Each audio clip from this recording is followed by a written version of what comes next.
அனைவருக்கும் நமஸ்காரம். பாபாவும் நானும். இனி இது ரொம்ப முக்கியமான பதிவுன்னு சொல்லுவேன். என்ன அப்படின்னா, மலர்னு ஒரு டிவோட்டி ஸ்ரீலங்கால இருக்கா. அவ வந்து நம்ம யாகத்தில பங்கெடுத்துட்டு இருக்கா அவ்வளதான். ப்ரீவியஸ் யாகத்தில. அவ பேசுவானா அடிக்கடி, "சாய்ராமா எனக்காக பிரார்த்தனை பண்ணுங்கோ, பாபாட்ட பிரார்த்தனை பண்ணுங்கோன்னு" நெறைய கோரிக்கைகள்லாம் சொல்லுவா. அவ ஹஸ்பண்டுக்கு உடல்நிலை கொஞ்சம் கஷ்டமா இருக்கு. அவ ஆப்ரேஷன் வரைக்குமெல்லாம் போயிட்டா. இருந்த வேலையும் போயிடுத்து. ஸோ, எப்படி மெடிக்கல் பண்ணுவா? அப்படிங்கிற ஒரு சிச்சுவேஷன் அவளோடது. ஒரு தடவ எனக்கு வாய்ஸ் மெசேஜ் குடுத்திருந்தா. கஷ்டமா தாம்மா இருக்கு. அதுலயும் முக்கியமா வந்து என்னோட கூட படிச்சவா சில பேர் எனக்கு ஹெல்ப் பண்ணினா. பட் ரொம்ப கஷ்டமான காலம் தான் எனக்கு. நீங்க பிரார்த்தனை பண்ணுங்கோ. கண்டிப்பா பாபாவ நான் விடவே மாட்டேன். எனக்கு பாபா தான் எல்லாமே அப்படின்னு சொல்லி எனக்கு மெசேஜ் பண்ணியிருந்தா. எனக்கு அது என்னமோ பண்ணித்து என் மனசுல என்னமோ தோணித்து. அப்போ நம்மளுக்கு தெரிஞ்ச சேவக்ஸ் எல்லாம் சொன்னோன்னா, நம்ம வேணா ஹெல்ப் பண்ணலாமான்னுலாம் நம்ம கேட்டுட்டு இருந்தா.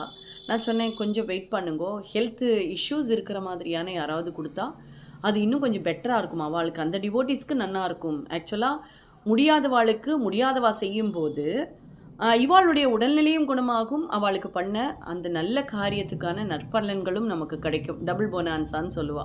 அந்த மாரி இருந்தா பெட்டரா இருக்கும். ஏன்னா நம்ம எல்லாருமே கூட இருக்கிறவா எல்லாருமே எல்லா காரியத்துக்கும், நல்ல காரியத்துக்கும் கூட நிக்கிறவா. ஒரு 5, 6 பேர் இருக்கா நம்ம சேவக்ஸு.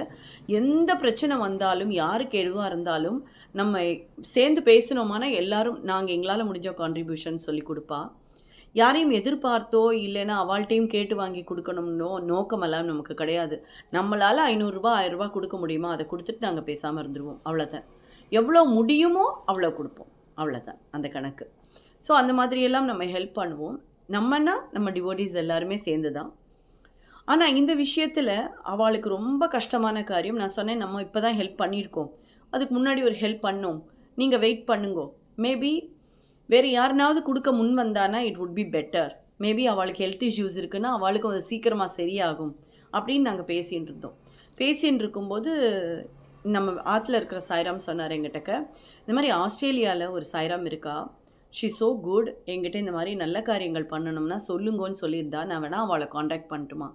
நான் சொன்னேன், "வேண்டவே வேண்டாம். பைசாங்கிற விஷயத்த வச்சு நம்மளால முடிஞ்சா செஞ்சுடலாம். மத்தவாள்ட்ட போய் கேட்கறதுன்னா வேண்டவே வேண்டாம்." அப்ப எங்க ஆத்துல அவர் சொன்னார், "ஜோதி அவ்வாளுக்கு குடுக்கணுங்கிற நோக்கம் இருந்து நம்ம கேட்கறதுக்கு யோசிச்சோமானா, அந்த கிடைக்கிற நல்ல காரியம் இல்லைன்னா நடக்கப் போற நல்ல காரியத்த நம்மளே தடுத்த மாரி ஆயிடாதா?" அப்படின்னு கேட்டார். ஓகே. ஆனா நீங்க தயவு செஞ்சு சொல்லுங்கோ. அவளுக்கு இஷ்டம் இருந்தா மட்டும் பண்ணட்டும். நம்ம கேட்குறோம்னு அவ பண்ணவே வேண்டாம் அப்படின்னு நான் சொன்னேன். ஏன்னா இந்த பணம்ங்கிற அந்த கர்மா வந்து ஏகப்பட்ட பிரச்சனைகள கொண்டு வரும் அப்படிங்கிறது நன்னாவே நம்மளுக்கு தெரியும். பைசாவ இந்த கையில வாங்கிட்டோமானா